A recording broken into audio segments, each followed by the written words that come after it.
오늘 우리에게 주신 하나님 말씀은 요한복음 11장 17절로 44절 말씀입니다.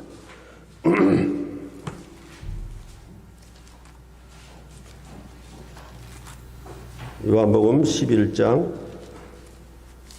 17절로 44절 말씀입니다. 한 절씩 교대로 봉독해 올리겠습니다. 예수께서 와서 보시니 나사로가 무덤에 있은지 이미 나으리라. 많은 유대인이 마르다와 마리아에게 그 오라비의 일로 위문하러 왔더니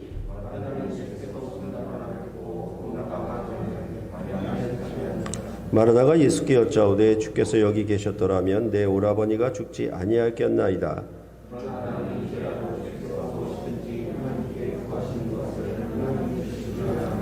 예수께서 이르시되 네 오라비가 다시 살아나리라.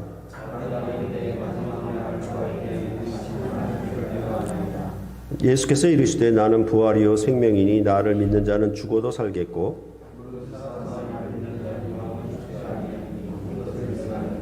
이르되 주여 그러하외다. 주는 그리스도시요 세상에 오시는 하나님의 아들이신 줄 내가 믿나이다.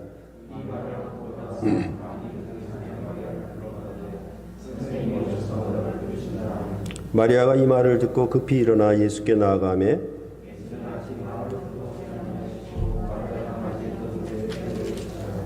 마리아와 함께 집에 있어 위로하던 유대인들은 그가 급히 일어나 나가는 것을 보고 곡하러 무덤에 가는 줄로 생각하고 따라가더니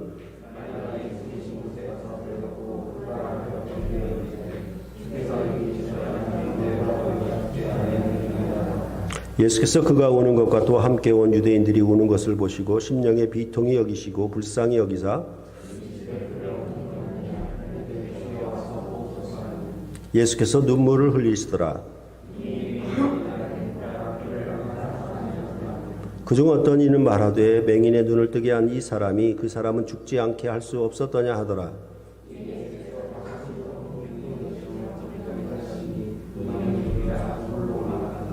예수께서 이르시되 돌을 옮겨 놓으라 하시니 그 죽은 자의 누이 마르다가 이르되 주여 죽은 지가 나흘이 되었음에 벌써 냄새가 나나이다.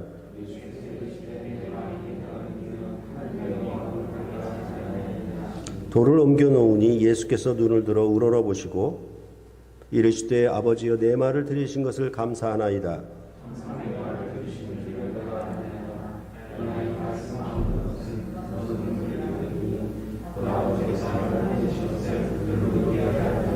이 말씀을 하시고 큰 소리로 나사로야 나오라 부르시니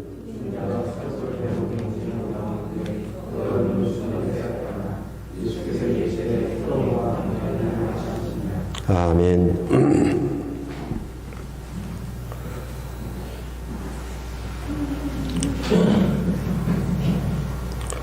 요한복음 11장에 죽은 나사로를 살린 예수님의 표적은 일곱 번째 표적이라고도 하고 또한 최고의 절정의 표적이라고 그렇게 말하고 있습니다. 그렇다면 요한복음에 앞서 나왔던 모든 표적들은 바로 이 죽은 나사로를 살린 표적에 맞추어져 있다라고 보시면 되겠습니다. 그리하여서 이러한 표적들은 궁극적으로 예수님의 부활하신 표적을 가리키기 위한 표적임을 말하고 있는 것입니다. 요한복음 11장은 크게 세 부분으로 나눌 수 있는데 1절로부터 16절은 예수님이 사랑하시는 나사로가 죽었다라는 것이고 또한 17절로부터 44절 오늘 본문은 예수님이 나사로를 다시 살린 것을 말하고 있고 또한 45절로부터 53절은 이 사건으로 말미암아 공회가 예수를 죽이려고 모의하였다는 그런 내용으로 구성되어 있습니다.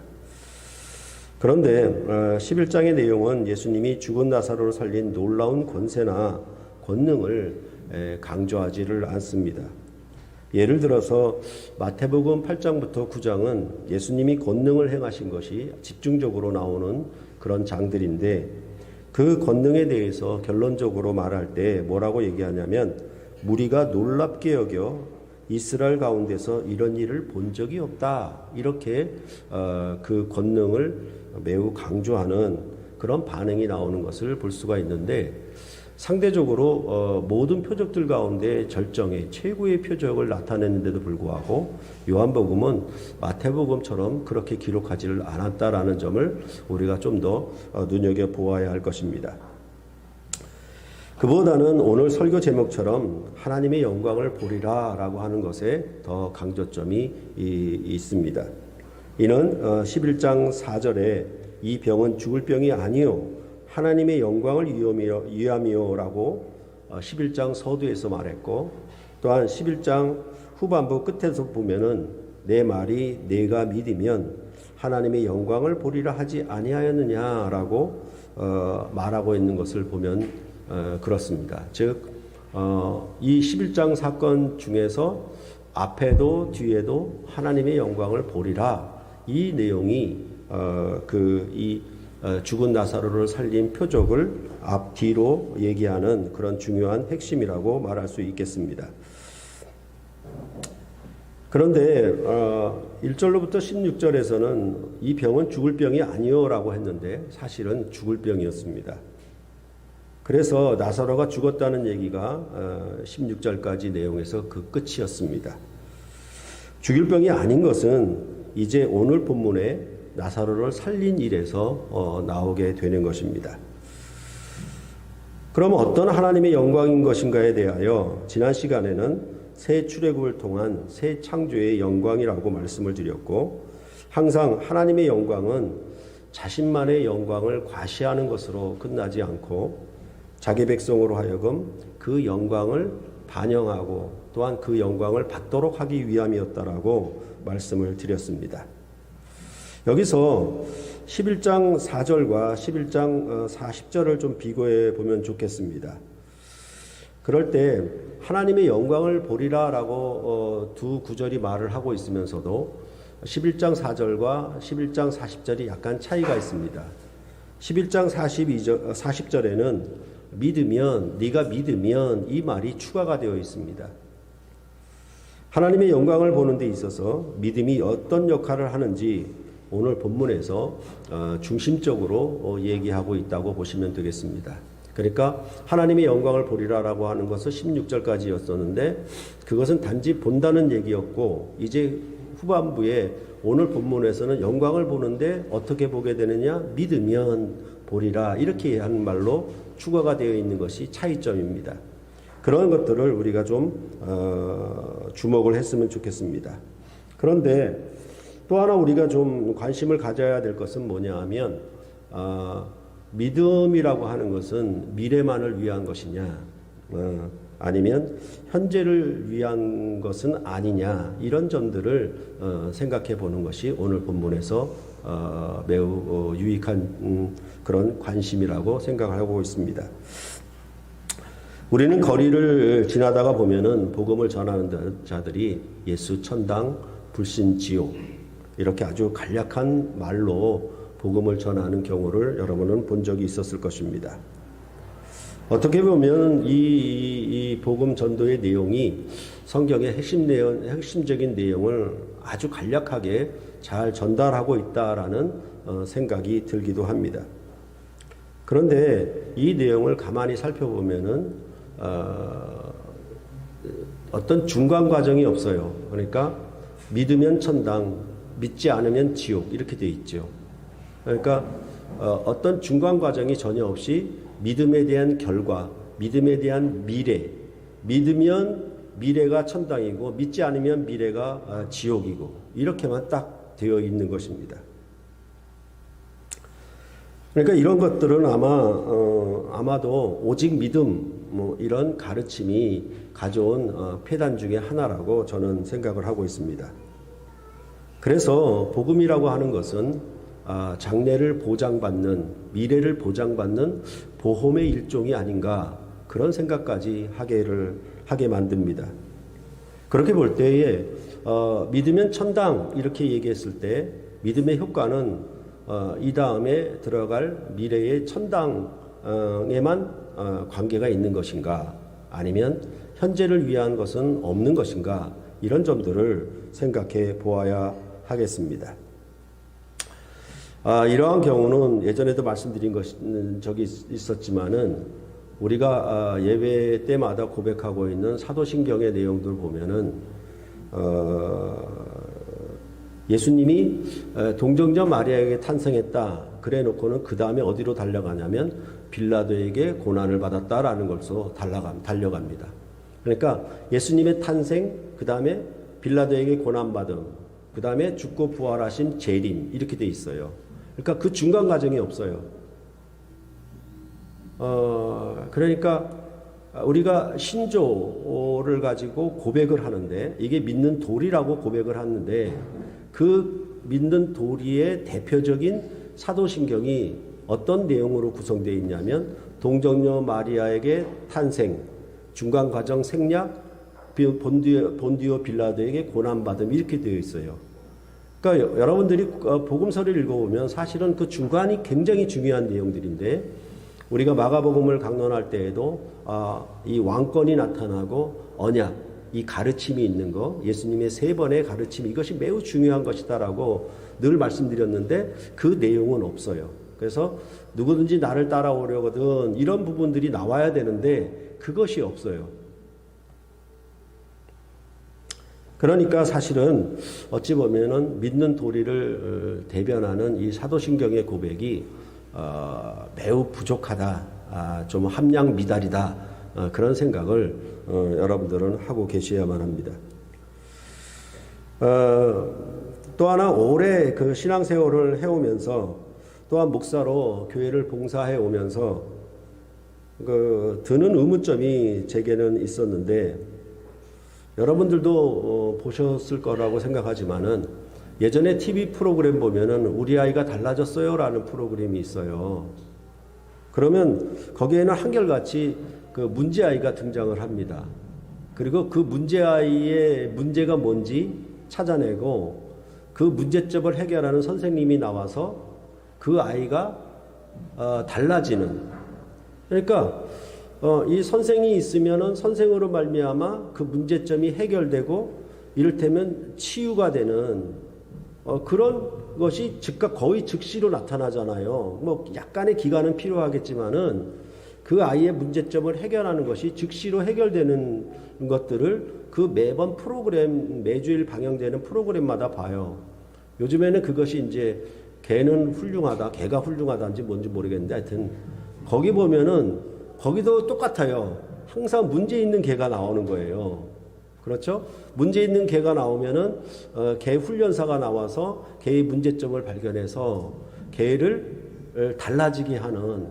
그러니까 이것은 이 한 아이의 어떤 먼 미래에 대한 얘기를 하는 것이 아니고 또한 개에 대한 어떤 미래에 대한 얘기를 하고 있는 게 아니라 이런 선생들로 통해서 즉각적으로 치유되는 그런 것들을 가르치고 보여주고 있잖아요. 현재적으로.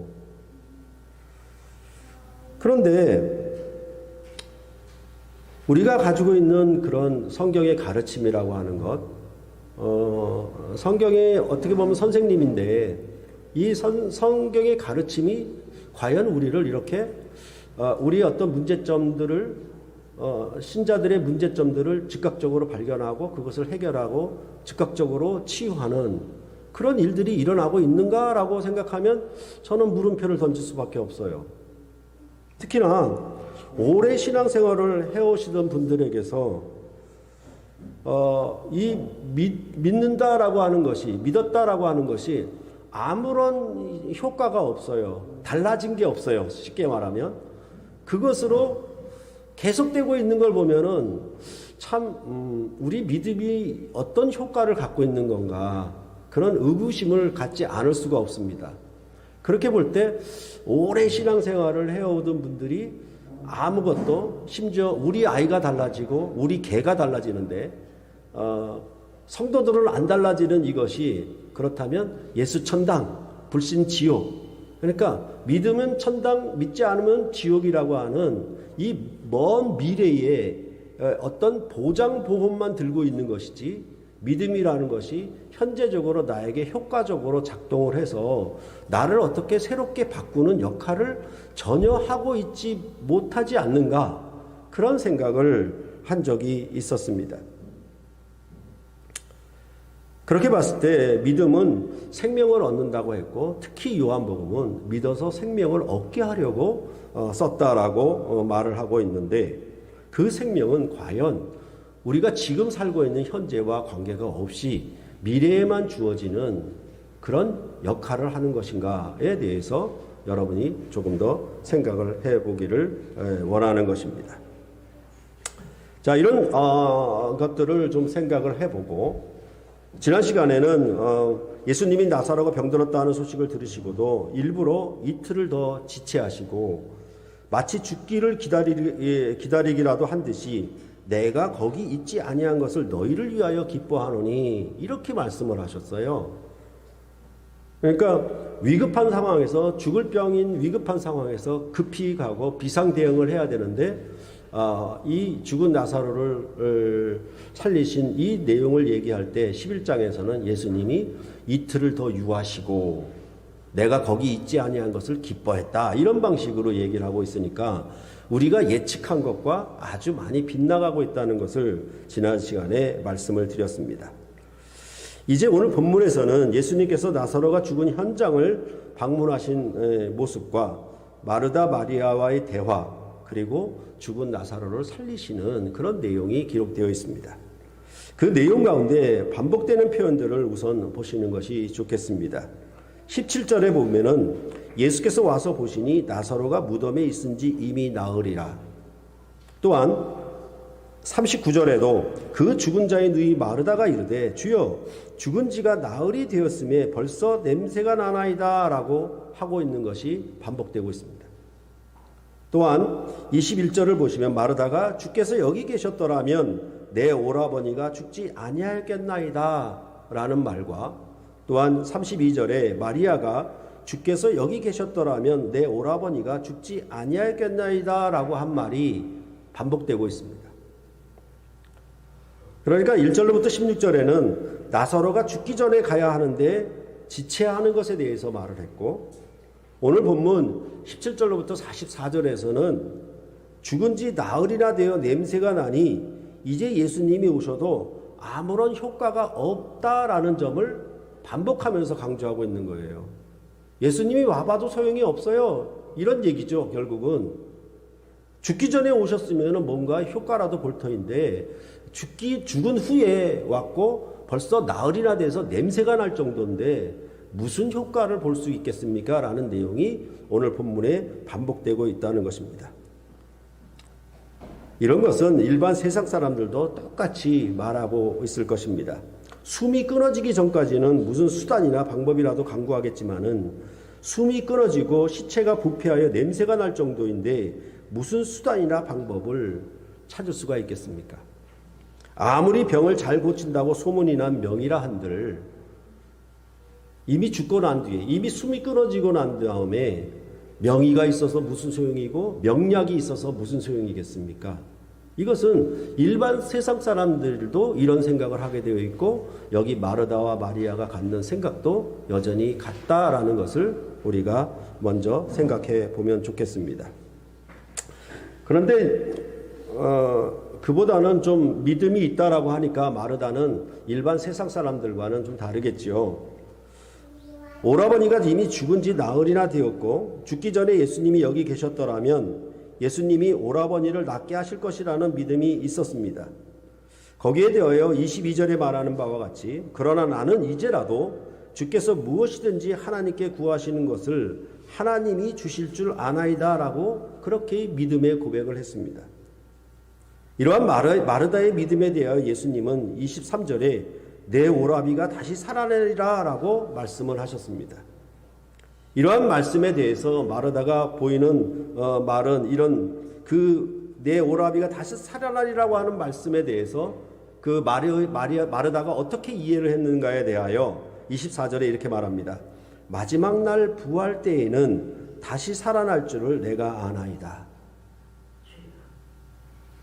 이제라도 무엇이라도 구하면 하나님이 주실 줄 믿습니다. 내 오라비가 다시 살아날 거야. 그러하외다. 마지막 날 부활의 때에는 다시 살아날 것을 나도 압니다라고 그렇게 이해를 하고 있는 것입니다. 이것이 마르다가 갖고 있는 믿음의 전체적인 내용입니다.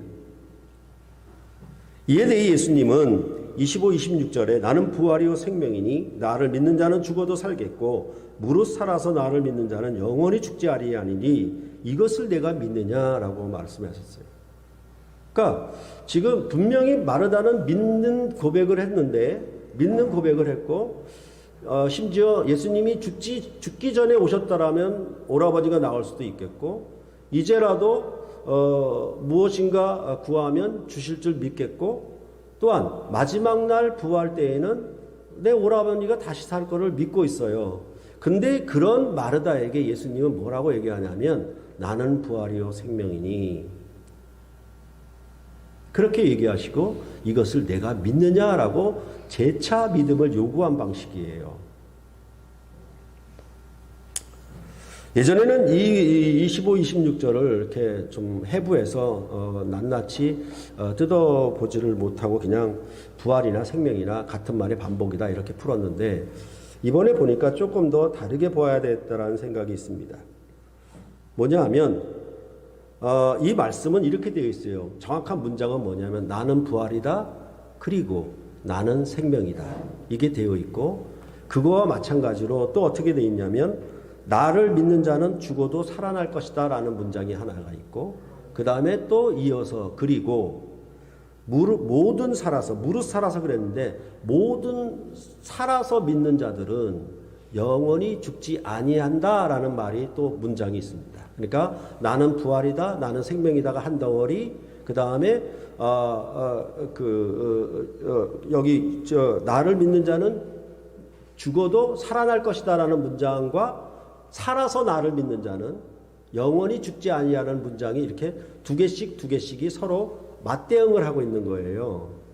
그런데 이렇게 보면은 나는 부활이다라는 말씀 속과 대꾸를 이루는 것이 뭐냐 하면 그 뒤에 있는 나를 믿는 자는 죽어도 살아날 것이다. 이것이 나는 부활이요라는 말씀과 대꾸를 이룹니다. 그러면 나는 생명이다라는 말씀은 무엇과 대꾸를 이루냐면 살아서 믿는 자는 영원히 죽지 아니한다는 말씀과 대꾸를 이루고 있는 거예요. 그러니까 이것을 유식하게 헬라어의 그리고랑 엔드라고 하는 카이 용법이 어떻다 이렇게 할 필요는 없는 거고 하여튼 여러분들이 보시기에 그렇게 되어 있는 것입니다. 이것은 앞에 있는 거와 나는 부활이다 거기서 더해서 그리고 나는 생명이다라는 말씀이 되는 거고 그 다음에 뒤에 말하는 것처럼 나를 믿는 자는 죽어도 살겠고 그것은 어떤 뜻이냐면 마르다가 가졌던 믿음 마지막 날 부활의 때에는 살아날 것입니다. 난 그걸 믿어요 라는 말과 같은 말이에요. 그런데 거기에서 예수님이 더 믿음을 요구한 것이 뭐였냐면 무릇 살아서 나를 믿는 자는 영원히 죽지 아니한다. 이것을 내가 믿느냐 이렇게 되어 있는 것이죠. 이런 관계는 요한복음이 지난 시간에도 계속 말씀을 드렸던 것처럼 요한복음의 특징이죠. 이것은 뭐냐 하면 이보다 더 큰 일을 보리라 이렇게 1장 50절에 말했던 그것의 역시 반복입니다.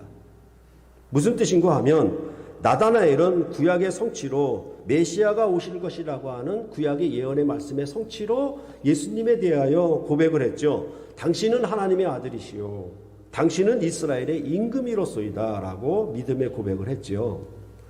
그때 예수님은 뭐라고 그랬냐면 내가 너를 무화과 나무 아래에 있다는 것을 아래에서 보았다 함으로 믿느냐? 그거 믿었지요. 믿었는데 거기에 더해서 뭐라 하냐면 이보다 더 큰 일을 보리라고 말씀하셨거든요.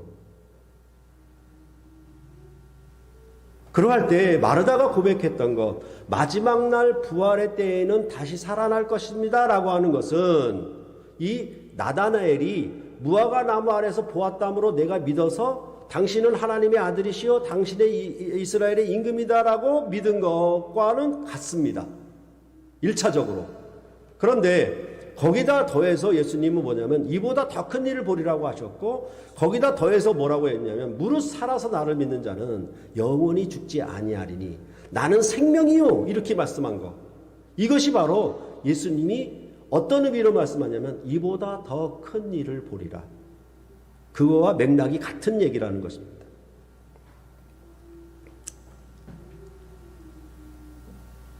이 물음에 대해서 앞서 말씀드린 것처럼 마르다도 27절에 그러하외다 주는 그리스도시요 세상에 오시는 하나님의 아들이신 줄 내가 믿나이다.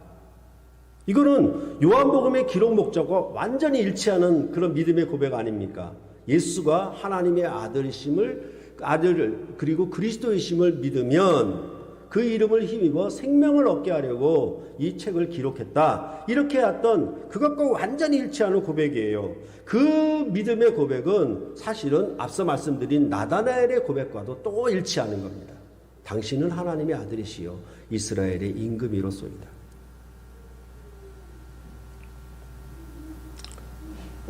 그런데 마르다가 이렇게 요한복음이 요구하는 그런 믿음에 일치하게 고백을 했는데 이 믿음의 성격이 믿음의 차원이 어떤 것인가에 대해서는 뒤에 드러나고 있습니다. 분명히 하나님의 아들이시요 그리스도이심을 믿고 고백을 했는데 그 믿은 것의 어떤 증거가 어떻게 나타나는지 뒤에 나오는데 그게 바로 39절과 40절을 보면은 이렇게 나옵니다. 예수께서 이르시되 돌을 옮겨 놓으라 하시니 그 죽은 자의 누이 마르다가 이르되 주여 죽은 지가 나흘이 되었음에 벌써 냄새가 나나이다. 마르다의 이 말은 여전히 죽은 자가 마지막 날 부활 때에 살아날 것을 믿었다라는 것입니다. 그리고 나는 부활이요라는 것은 믿었어요. 근데 나는 생명이요라는 것은 안 믿었어요. 또한 무릇 살아서 나를 믿는 자는 영원히 죽지 아니하리는 것을 안 믿었어요. 여전히 뭐냐 하면 나다나엘적 구약의 믿음의 수준에 그대로 머물러 있었던 것입니다. 즉 믿음으로 인한 미래의 결과, 죽었다가 살아날 그 종말의 결과만을 믿는다라고 고백을 하였던 것입니다. 살아서 믿는 현재적 믿음의 결과는 아무것도 갖고 있지 않다라는 것을 우리로 알게 하는 것입니다. 예수님이 나사로의 무덤에 와서 마리아가 우는 것과 또한 함께 온 유대인들이 우는 것을 보셨습니다. 이것은 당연히 죽었으니까 슬퍼하는 것은 다 인지상정이겠지요. 그리고 나중에는 예수님도 눈물을 흘리셨다라고 말씀하고 있습니다. 그러니까 예수님도 사람과 같이 인성을 입으셔서 이 죽음에 대해서 슬퍼하신 그런 인간의 모습을 나타냈다라고 그렇게 해석하는 분들이 있습니다. 그런데 우리가 여기서 또 놓치지 말아야 할 부분은 바로 예수님의 비통하심입니다. 이 비통하심도 2번이나 반복되고 있습니다. 불쌍히 여기심과 더불어 비통하심이 바로 예수님이 눈물을 흘리신 배경입니다.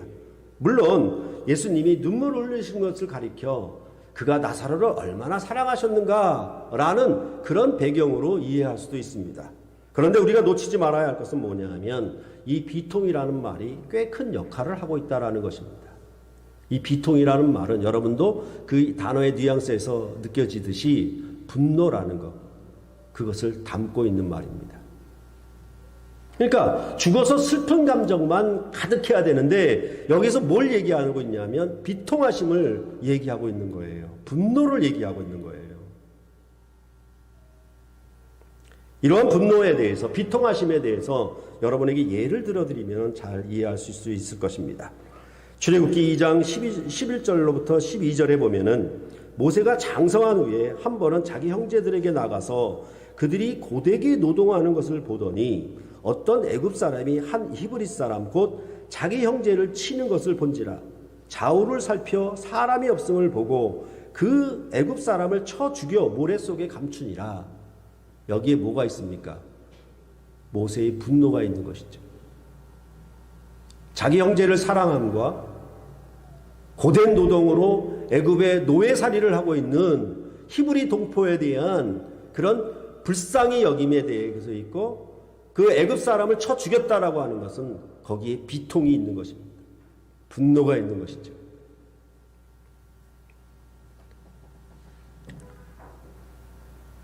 그것은 애굽에 갇혀 있고 애굽의 노예살이 하는 것이었지만은 그보다는 좀 더 다르게 예수님은 사랑하시는 나사로가 죽음의 권세 아래 무덤에 돌로 갇혀 있음을 보고 분노했고 불쌍히 여겼습니다. 모세가 애굽에서 가나안 땅으로 자기 백성을 이끌어내었듯이 이제 예수님은 새 출애굽을 통해 죽음의 권세로부터 생명의 나라로 자기 백성을 이끌어내실 것입니다. 그러므로 예수님을 믿는다는 것은 죽음의 권세가 지배하지 못하고 오직 생명이 왕노릇하는 나라에 속한다라는 의미가 있는 것입니다. 모세를 믿고 따라 나오면 더 이상 애굽의 바로 왕에게 속하지 아니하고 이제 여호와께 속한 백성으로 되듯이 이제 예수를 믿는다라고 하는 표현 속에는 뭐냐 하면 죽음의 권세, 죄가 사망이 왕노릇하는 나라로부터 벗어나 거기서부터 탈출하여서 이제 예수의 생명이 왕노릇하는 나라에 속했다라는 의미가 거기에 담겨져 있는 것입니다. 그렇기 때문에 이 예수를 믿는다라는 그 시작, 믿음의 시초부터 뭐가 시작이 되냐면 생명이 시작되는 거예요.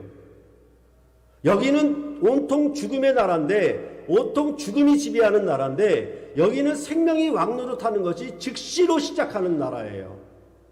그리고 그 결과물은, 그 미래의 완성은 뭐냐 하면 죽은 자가 살아나는 거예요. 이것을 전체로 뭐라고 얘기하냐면 나는 부활이요, 나는 생명이다, 이렇게 말씀하고 있는 거예요.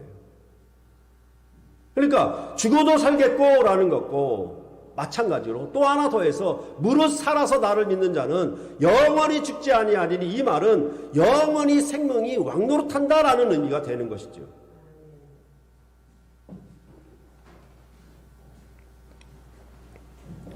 생명의 왕인 하나님의 아들이 그리스도의 사역으로 죽음을 이긴 새 생명을 주는 나라를 일으키실 것입니다.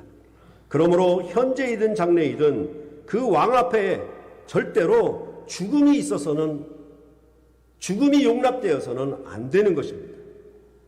오직 생명만이, 영원히 죽지 아니하는 생명만이 그 앞에 있어야 합니다. 공산주의 나라에서 탈북하여 민주주의 나라에 들어오는 그 처음, 그 시작부터 민주주의 정책을 따라서 그 민주주의 생명을 처음부터 맛보는 것, 현재적으로 맛보는 것은 시작돼야 하는 것이지, 내가 탈북한 후에 한 50년 지나면 그때 내가 민주주의 생명을 누릴 것이다라고 그렇게 장래의 것을 바라보고 그렇게 생각하는 사람은 아무도 없습니다.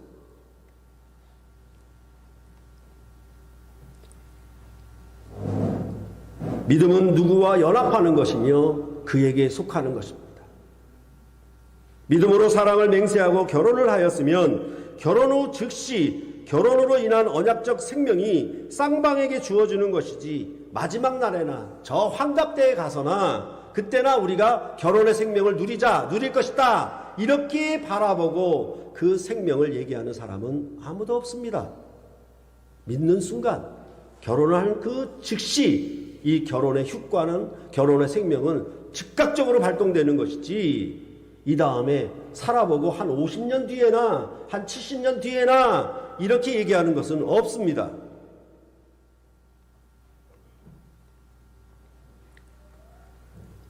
(40절과) 같이 내 말이 내가 믿으면 하나님의 영광을 보리라 하지 아니하였느냐. 사실은 이제 주보가 이게 부족해가지고 이걸 다 넣어야 되는데, 내가 믿으면 하나님의 영광을 보리라 하지 아니하였느냐까지 다 넣어야 되는데 넣질 못했어요. 그냥 보리라까지만 넣었는데, 이 말씀이 사실은 믿음의 효과예요. 내 말이 믿으면, 네가 믿으면 하나님의 영광을 보리라. 근데 이 보리라는 말이 우리말 어감으로는 미래를 얘기하는 것 같아요. 볼 것이다 라는 생각을 갖게 해요. 근데 원래의 의미는 미래형이 아닙니다. 이거는 어떤 뜻을 갖고 있는 단어냐면, 요한복음 13장에 나온 세족식을 보면은 이해를 해요. 그때 예수님이 뭐라고 얘기하냐면, 이미 목욕한 자는 발밖에 씻을 필요가 없느니라, 이렇게 얘기했어요. 목욕은 한 번이에요. 발을 씻는 것은 거듭되는 거예요. 목욕은 한 번 하는 것으로 계속 지속되는 거예요. 그렇죠? 그러니까 이 목욕은 뭐냐면 세례를 가리키는 거예요. 세례는 한 번만 받아요. 결혼도 한 번만 해요. 계속 결혼식을 반복하는 게 아니라, 그래야 해서 뭐냐면 한 번 단회적 사건이에요. 단회적 사건으로 뭐라고 얘기하냐면 네가 믿으면 하나님의 영광을 본다라는 거예요. 보리라가 아니고 본다라는 얘기예요. 그 말은 뭐냐면 네가 믿은 그 이후로, 그 즉시로 하나님의 영광을 본다라는 것이죠. 이 다음에 마지막 날 부활의 때에는 보리라라는 말이 아니라는 것입니다.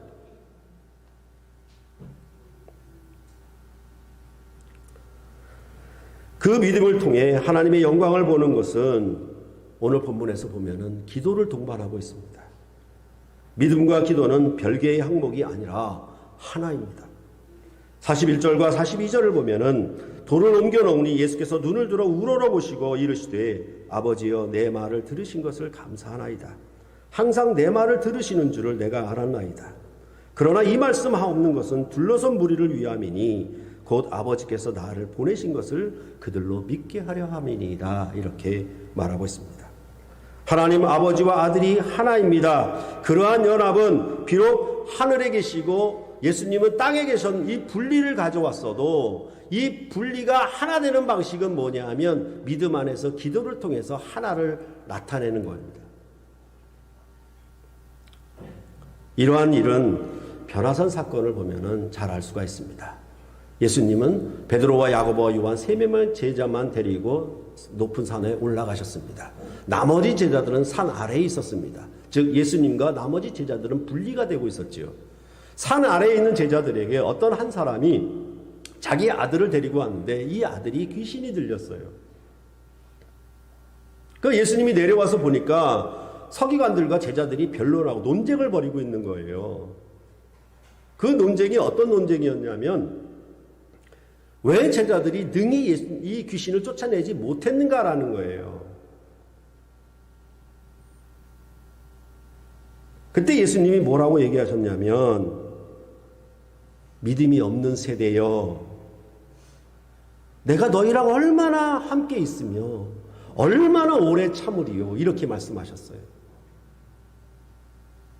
그러니까 예수님과 분리된 상태에서 제자들도 예수님이 가신 권능을 믿음을 따라서 이 귀신 들린 아이를 치료를 하는 그런 생명의 능력이 즉각적으로 나타나야 되는데 예수님과 분리된 상황에서 귀신을 쫓아내지 못하고 있으니까 오히려 귀신에게 농락당하고 있었던 것이죠. 그것을 가리켜 예수님은 믿음이 없는 세대여라고 그렇게 책망을 하셨습니다. 그 믿음이 없다라고 하는 것은 뭐냐 하면 내가 너희와 얼마나 함께 있으리요 이런 말입니다. 이 귀신 들린 아들을 쫓아내는 것에 대해서 예수님이 뭐냐면 믿으면 능치 못함이 없다라고 말씀을 하셨죠. 그 아버지에게. 이 귀신을 쫓아낸 후에 제자들이 집에 들어가서 예수님께 조용히 물었습니다.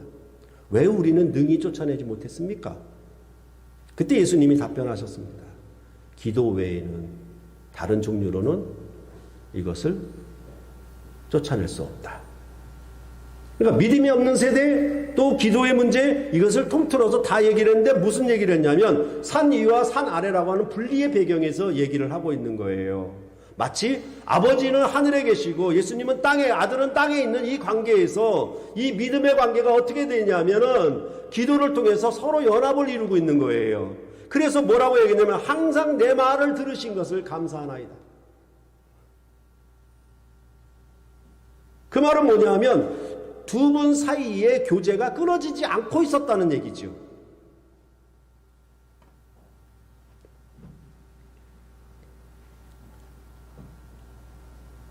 예수님이 기도하심은 아버지께서 나를 보내신 것을 그들로 믿게 하려 함이었습니다. 그 후에 예수님은 나사로에게 큰 소리로 명령하셨습니다. 나사로여 나오너라. 이 명령도 마치 애굽에서 나오는 출애굽처럼 들리지 않습니까? 엑소더스 그런 얘기로 들리지 않습니까? 나사로여 나오너라. 이스라엘 백성아 나오너라. 이런 얘기랑 똑같이 들리지 않습니까? 이 명령을 따라 죽은 자가 수족을 배로 동인 채로 나오는데 그 얼굴은 수건에 쌓였더라. 재차 예수님이 명령하셨습니다. 풀어놓아 다니게 하라. 이 모습이 마치 모세의 얼굴에 수건을 벗겨내는 것처럼, 성전의 휘장을 찢는 것처럼 여러분은 들리지 않습니까? 애굽에서 나와 자유함을 얻었던 것처럼 죽음의 권세 아래에 있어서 갇혀 있었던 자가 이제 나와 풀어놓아 다니게 하라 라는 참 자유에 대한 선언이 여기서 이어지고 있는 거 아니겠습니까? 새 출애굽의 역사로 새 죄사함의 권세를 가지신 왕께서 사랑하시는 나사로를 긍휼히 여기사 죽음의 권세 아래 있음을 비통하게 여기시고 이끌어내어 그를 참 자유케 하신 그런 것이라고 오늘 본문은 말씀하고 있습니다. 그로 말미암아 죄와 죽음을 이긴 생명의 나라에 속하게 되었다. 이렇게 오늘 본문은 말하고 있는 것입니다. 이처럼 예수를 믿음은 마지막 날 부활의 때에 다시 살아날 것을 믿는 것이 아닙니다. 물론 그것도 있어요. 없다는 말이 아니라 예수님은 부활이고 생명입니다. 부활만이 아니라 생명입니다. 살아서 믿는 자는 영원히 죽지 아니합니다. 믿음으로 말미암아 예수님의 생명의 나라에 이제 속하게 된 거예요. 믿지 않았을 때에는 죄와 흑암의 권세 아래, 사망의 권세 아래 갇혀 있었다가 믿음으로 말미암아 우리는 거기서 벗어나 풀어놓아 다니게 한 참 자유로 생명의 나라로 옮겨간 것이죠. 그러면 이 나라에 탈북하자마자 민주주의 생명을 누리듯이 민주주의 생명을 누리는 것과 마찬가지로 믿음으로 말미암은 생명이 왕노릇하는 그 생명력이 우리에게 즉각적으로 나와야 하는 것은 지극히 당연합니다. 이 나라는 죽음의 권세 앞에 죽은 지 나흘이나 되어 벌써가 냄새가 나나이다 라는 죽음의 권세 앞에 절망하는 그런 나라가 절대 아닙니다. 생명이 왕노릇하는 나라입니다. 그 영생은 현재 믿고 세례를 받은 후부터 즉각적으로 나타나게 되어 있는 것입니다. 그래서 요한일서는 너희에게 영생이 있음을 알게 하려 함이라 라고 그 책을 기록한, 그 서신을 기록한 목적을 이제 너희에게 영생이 있어 죽은 다음에 마지막 날 부활의 영생이 있다라고 그렇게 쓴 책이 아니라 너희에게 영생이 있어 그것을 가르치려고 쓴 서신이 바로 요한일서입니다. 예수께서 하나님의 아들심을 믿는 자가 아니면 세상을 이기는 자가 누구냐 이렇게 말하고 있습니다. 그 생명에 대해서 아들임을 믿으면 세상을 이기는 생명력이 나타난다. 또한 하나님의 아들을 믿는 자는 자기 안에 증거가 있다라고 말씀하고 있습니다.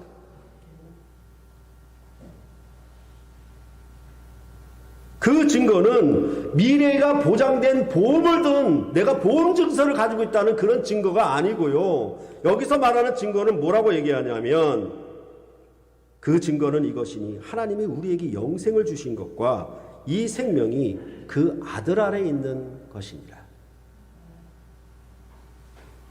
아들에게 생명이 있어요. 근데 그 생명의 증거가 믿는 자에게 나타나는데 그 어떻게 나타나냐면 이것을 이렇게 말하는 겁니다. 아들이 있는 자에게는 생명이 있고 하나님의 아들이 없는 자에게는 생명이 없느니라. 즉 예수를 하나님의 아들로 믿는 자에게는 생명이 있고 예수를 하나님의 아들로 믿지 않는 자에게는 생명이 없다. 이렇게 말하는 것이죠. 그게 증거예요. 그러니까 아들을 믿는 증거가 뭐냐? 생명이 있느냐 없느냐라는 증거로 나타나게 되어 있는 거예요. 그러면서 뭐라고 하냐면 영생이 있음을 알게 하려고 너에게 썼다.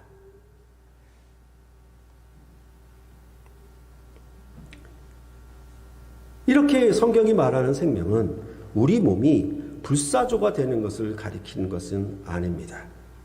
불로초를 먹고 영생 불사의 몸이 되는 것이 아닙니다. 여러분과 저도 필히 죽습니다. 그러나 하나님과 함께하는 생명의 관계, 그 사랑의 관계는 죽음의 권세가 끊지 못할 것입니다.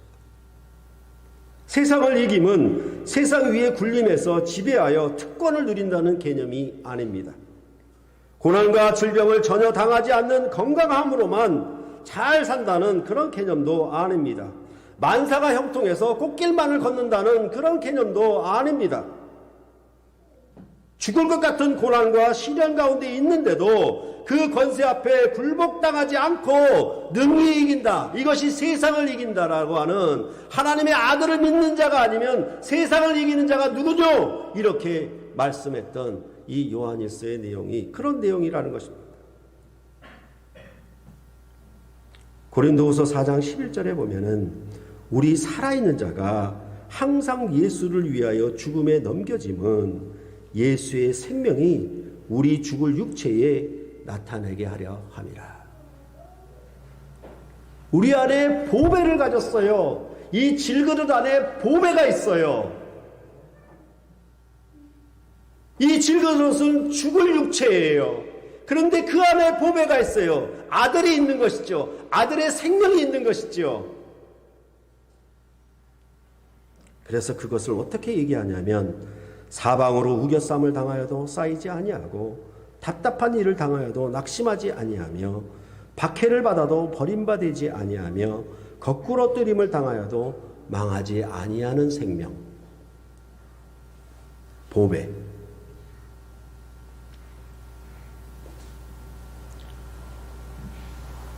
이런 어려움 가운데서도 사방으로 우겨쌈을 당하고 또한 답답한 일을 당하고 거꾸로 뜸을 당한 이미 죽어서 나흘이 되었고 냄새가 나는 절망적인 상황 속에서 과연 무릇 살아서 나를 믿는 자는 마르다와 마리아가 여기 계셨더라면 내 오라버니가 살았겠나이다 하고 하는 것과 이제 이미 벌써 나흘이나 돼서 죽었습니다. 냄새가 납니다. 라고 하는 것은 전혀 다른 상황인데 예수님은 무엇을 얘기하냐면 나는 생명이다. 무릇 살아서 나를 믿는 자는 영원히 죽지 아니한다. 이것을 네가 믿느냐?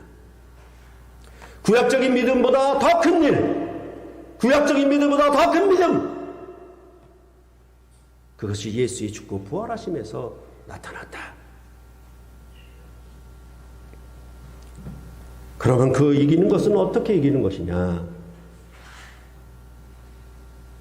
믿음으로 사랑의 계명을 끝까지 지키는 것입니다. 사랑의 관계를 끊지 아니하는 것입니다. 그리스도 안에서 사랑의 관계가 전혀 끊을 수 없다고 했던 로마서 8장의 얘기처럼 하나님은 사랑하시고 하나님은 영원하시고 하나님은 영이십니다.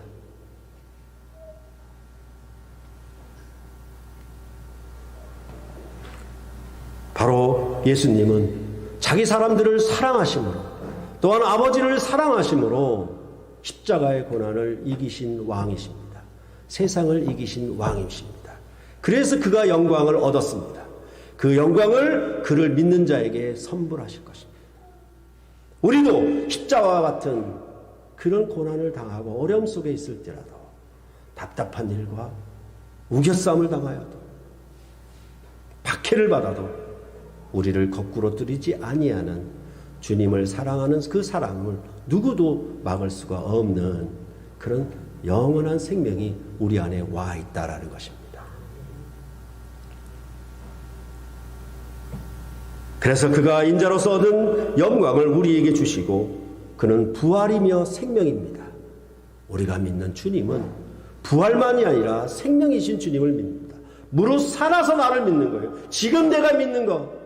그런 것에 의해서 여러분은 도대체 아이는 달라졌고 개는 달라졌는데 여러분은 어떤 효과를 보느냐? 저는 어떤 효과를 보고 있느냐? 이 믿음이 우리를 죽음의 권세를 어떻게 치유하고 죽음의 권세에서 벗어나 어떻게 우리를 풀어놓아 다니게 하는 그런 참 자유가 일어나는 생명력을 우리가 갖고 있느냐라는 것입니다. 그것을 주시려고.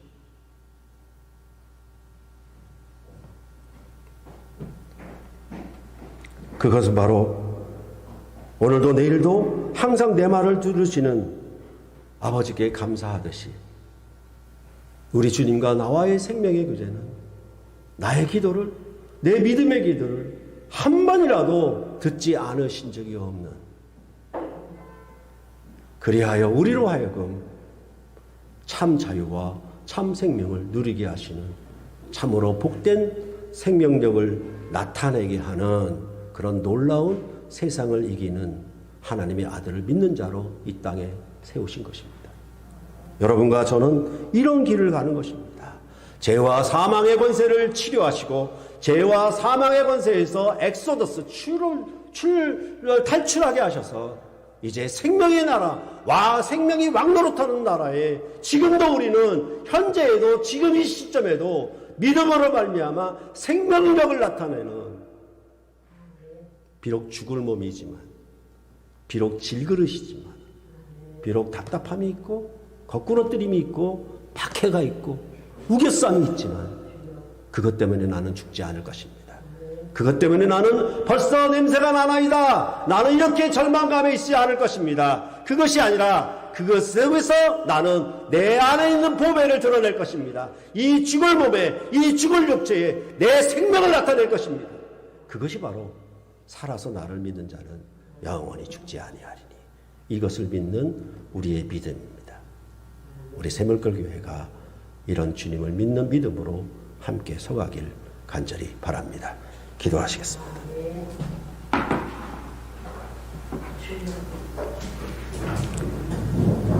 고맙습니다. 하나님 아버지, 주의 죽음을 이기시고 부활하신 새 생명의 날에 저희를 죽음을 이기신 몸, 그의 살과 피에 참여하여 먹고 마시게 하심으로 오늘 이 먹고 마심이 미래를 위한 먹고 마심만을 위한 것이 아니라 오늘 내가 손을 들어 믿음으로 고백하여 한떡에 참여하여 주님의 살과 피를 먹고 마시듯이 우리가 현재 믿음으로, 살아서 믿음으로 영원히 죽지 않는 생명의 권세가 우리 안에 나타나게 하실 것을 믿고 이 떡에 참여하여 이 잔치상에 영원한 생명의 몸을 먹습니다.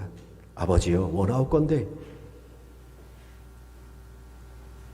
미래 보장으로만 예수를 믿는 어리석음에서 벗어나 구약적인 믿음에서 벗어나 이보다 더 큰 일을 벌이라고 하셨던 더 큰 믿음의 소유자가 새물결교회 성도들이 다 되게 하여 주셔서 예수를 믿는 생명력이, 예수를 믿음으로 한 번 시작했던 그 생명력이 끊지 않고 계속해서 반복해서 언제나 어떤 상황에서, 그것이 박해를 당해도 거꾸로뜨림을 당해도 우겨쌈을 당해도 항상 이 죽을 육체의 죽음의 권세가 덮쳐들어도 그것을 이기는 생명력이 나타나는 놀라운 주의 백성들로 살게 하여 주시옵소서.